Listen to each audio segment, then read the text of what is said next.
My name is Ann Loureiro, and I am going to present Hegner versus the Illinois State Board of Education, more specifically the Chicago School Board. The plaintiff in this case is Rosemary Hegner.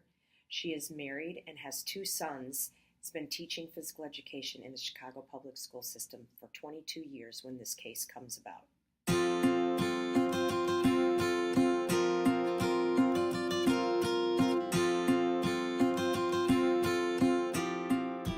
Not necessarily a fact in this case, but an important side note is that the plaintiff had received excellent evaluations for the first 4 years of teaching and superior evaluations every year after that until the time that she was dismissed. On July 18, 1984, the Chicago Board initiated proceedings to dismiss the plaintiff as a teacher in the Chicago public school system. She was charged with conduct unbecoming a teacher.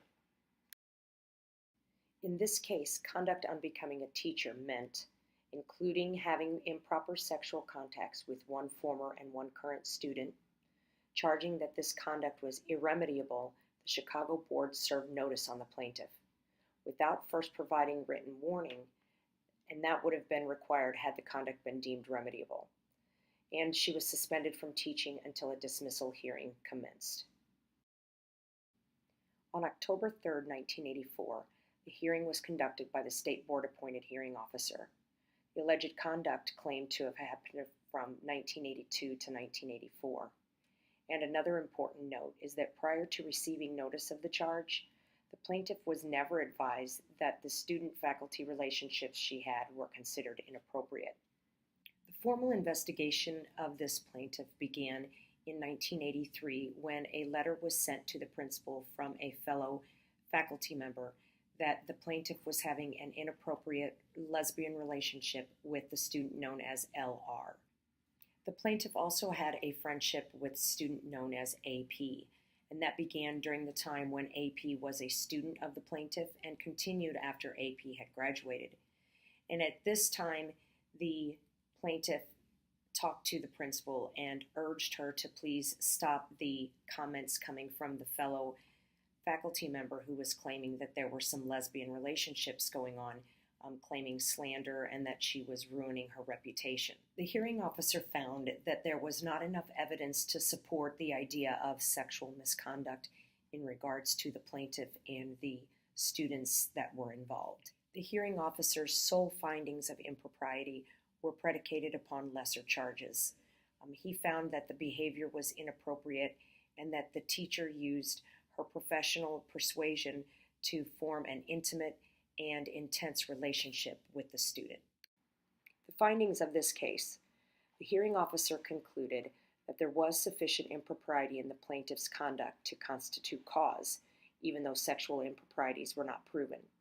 He further concluded that the plaintiff's conduct was irremediable because it, 1, covered a long period of time, 2, was deliberate and calculated, and 3, caused severe damage to students AP, LR, and to the school at large. In regards to the appeal in this case, the defendants have completely abandoned the idea of sexual improper conduct and are sticking with what the hearing officer found in regards to inappropriate behavior with the students.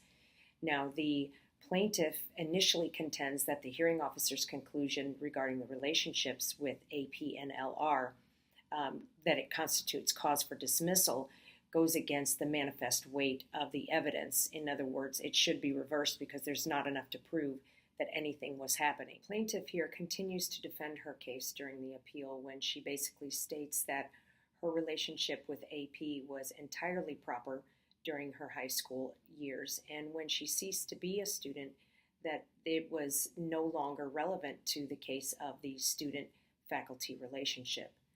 She also contends that her conduct and interaction with LR was entirely proper and was no different from many of the relationships that other faculty members had with students at the school in which they were not dismissed regarding those behaviors. The implications for an athletic administrator based on this case would be to make sure that you put all your policies in writing and have board approval for those policies, to review the policies on a yearly basis with all district employees that are under your supervision, notify in writing when issues arise to avoid the threat of lawsuits, and most importantly, treat your employees equally.